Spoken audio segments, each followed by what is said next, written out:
FCRA சட்டத்தை ஒன்றிய அரசு அதை முடக்கக்கூடிய வகையிலே பல்வேறு சிறுபான்மையினர்கள் பாதிக்கக்கூடிய வகையில் தொடர்ச்சியாக இருக்கிறது. அதை நீக்க வேண்டும் என்ற கோரிக்கை தொடர்ச்சியாக சிறுபான்மை சமுதாயம் விடுத்து வந்து கொண்டு இருக்கிறது. அதற்கான கோரிக்கைகளையும் ஒன்றிய அரசு பலமுறை எடுத்து வைத்திருக்கிறோம். அது தொடர்ச்சியாக அது வலியுறுத்துவோம்.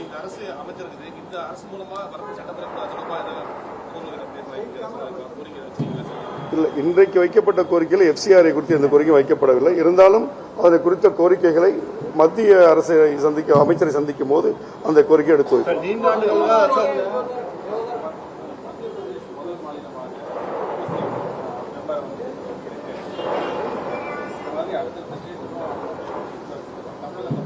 தமிழ்நாட்டை பொறுத்தவரை சென்ற ஆட்சியிலே சட்டமன்றத்திலே உமீத் சட்டத்தை முற்றிலுமாக நீக்க வேண்டும் என்ற கோரிக்கை சட்டமன்றத்திலே தீர்மானமாக நிறைவேற்றப்பட்டிருக்கிறது.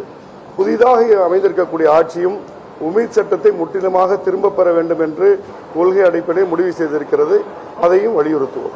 சார், இந்த நீண்டாண்டுலாம் சிறையில் இருக்கிறவங்களை விடுதலை செய்யணும்னு சொல்லிட்டு ஒரு கோரிக்கை நீண்டாண்டமாக இருந்திருக்கு. அதை பற்றி அதான் பேச இந்த நீண்ட 25 ஆண்டுகளுக்கும் அதிகமாக சிறையிலே வாடி வரக்கூடிய அந்த சகோதரர்கள் முழுமையாக விடுதலை பெற வேண்டும் என்ற கோரிக்கை பன்னெடுங்காலமாக நம்ம எடுத்து வைத்துக் கொண்டிருக்கிறோம். அதையும் தாண்டி ஃபர்லோ என்ற அடிப்படையில் 2 மாத விடுப்புகளையாவது தற்போது தர வேண்டும் என்ற கோரிக்கை விடுக்கப்பட்டிருக்கிறது.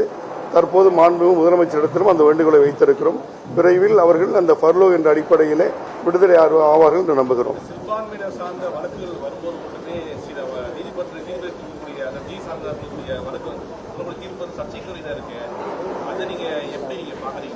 சர்ச்சைக்குரிய தீர்ப்புகள், அந்த தீர்ப்பு உடன்பாடு இருக்கிறதா, சமுதாயத்திற்கு ஏற்பட இருக்கிறதெல்லாம் தாண்டி சமுதாயத்தினுடைய நன்மை கருதி சிறுபான்மை சமுதாயத்தினுடைய உரிமைகளை காக்கக்கூடிய பொருட்டு சமீபத்தில் வந்த அனைத்து தீர்ப்புகளையும் எதிர்த்து உச்சநீதிமன்றத்திலே தமிழ்நாடு அரசு மேல்முறையீடு செய்திருக்கிறது.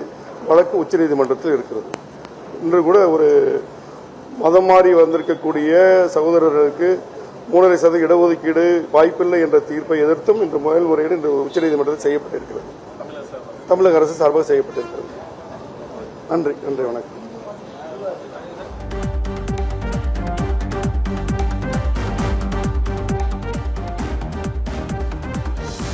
சென்னை தலைமைச் செயலகத்தில் சிறுபான்மையினர் நலத்துறை அமைச்சர் ஷாஜகான் பேட்டியளித்தார்.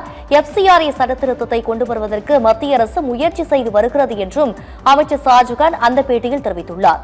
இதுகுறித்து நேரலையில் பார்த்தோம். மேலும் விவரங்களை பின்னர் வரும் செய்திக்குறிப்பில் பார்க்கலாம்.